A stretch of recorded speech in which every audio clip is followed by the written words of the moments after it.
This is Tyler McPeek, and in this video I'll be discussing the concept of killer languages. Killer languages is a term that pops up frequently in the various literature, video, and media related to the linguistic subfield of language documentation and language endangerment. Killer languages might be defined as dominant languages, the spread of which, for a variety of different reasons, can result in the death of the minority or indigenous languages in a given area. The picture on this slide is taken from the movie The Linguists. There are two professors in the movie The Linguists, and they are very much interested in endangered languages. They would be regarded as language documentation experts. They go to far corners of the world to document endangered languages before they go extinct or before they die, and also give commentary, useful commentary on the reasons for death of languages. They're very much in favor of trying to save languages or document languages, as linguists who work in this field typically are. This would be recommended viewing for anybody who's interested in these topics. And in fact, one of the linguists in the movie makes the very telling statement that, I paraphrase, he can't understand why anyone would want to spend their career documenting the syntax of French, a language with millions of speakers, when the skills that you possess could help document a language that will go extinct in your lifetime. And in this picture we can see Dr. Gregory Anderson, one of the linguists from the movie, talking with a Chulim man in Siberia.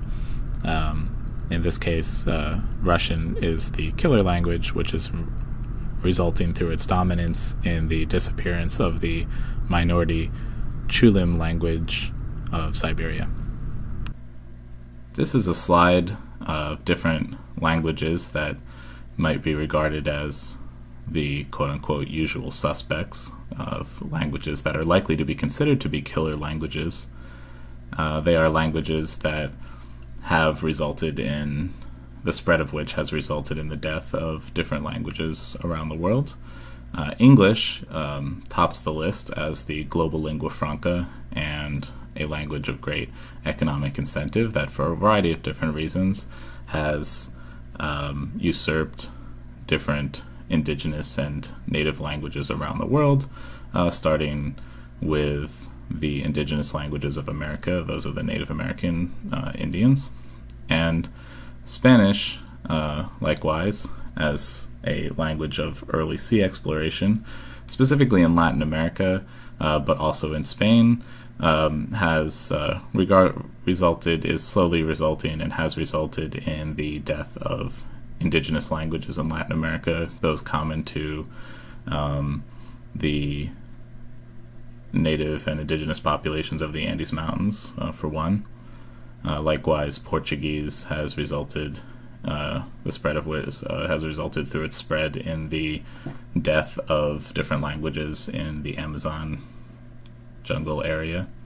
Mandarin Chinese is another language that has resulted in the slow bleed and less use of different languages that were indigenous to minority languages of different areas of China, which are sometimes called dialects of Chinese, despite them not being typologically similar to Mandarin Chinese, so somewhat of a misnomer. However, Chinese clearly has spread as the lingua franca of China and even some of the surrounding areas. So Mandarin Chinese has been a force for the less and less use of other languages in mainland China. Russian is one of the languages, along with Spanish and Hindi in India, that are featured in the Linguist movie.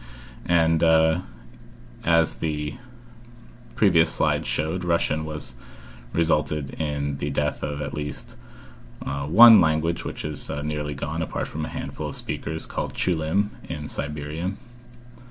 French also has spread through economic imperative to areas like Africa and areas of North America, and resulted in the death of different indigenous languages in those areas. And basically any language, regardless of its size or amount of speakers, even if it doesn't rise to the level of the other languages on this slide, any language that offers economic incentives to minority and indigenous peoples to stop speaking their own language and stop teaching it to the younger generations can be regarded as a killer language. And so, generally speaking, what are the reasons for language death?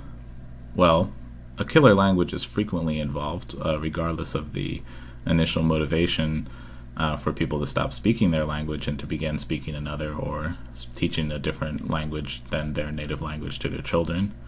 Of course, the death of all native speakers is by definition language death, but this can happen for a variety of different reasons, that the native speakers become less and less in number as a population. Economic incentives is a major one. Many of the languages on the previous slide have provided economic incentives for people in certain areas to stop speaking and teaching their language to their children. Often this is through different sorts of imperialist or organic processes of financial markets and economic incentives. Natural disaster is another reason that frequently results in the death of a language. In some cases, very few people speak a language in a coastal region of a certain area.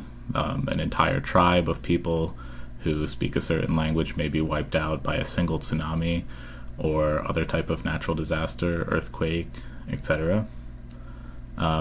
Man-made disasters, such as war, can be another reason for language death, and frequently is. People can be displaced, scattered, and end up not keeping their native language due to dispersal, displacement, and death of speakers through violent conflict. Ecological changes can be another reason. This ecology can be cultural ecology as well as environmental ecology, whereby a given language, much like a plant species, can no longer survive in the climate that it finds itself. Not always one usurping or killer language coming and taking it over, but sometimes a variety of different factors together that attributes to the ecology that the language needs to survive, and it as a result goes extinct. Cultural clash and cultural contact can be another reason, whereby regardless of economics, certain cultural, such as religious clashes between peoples, which may not result in war, but are reason enough for people to start to give up a language, either consciously or over time through an unconscious process. And lastly, political factors, including language ideology and language policy of all kinds, can result in the death of languages. Many of the reasons that have been outlined here are reasons that frequently involve at least one killer language, as of course people continue to have a language even when they give up their native language, and frequently what we find is languages such as those on the previous slide are that which has taken its place. This is what is referred frequently in a variety of literature on language endangerment and in popular movies and even newspaper and magazine articles as killer languages. This has been Tyler McPeek for the Florida Linguistics Association. Please visit us for more great linguistics content at floridalinguistics.com. Thank you.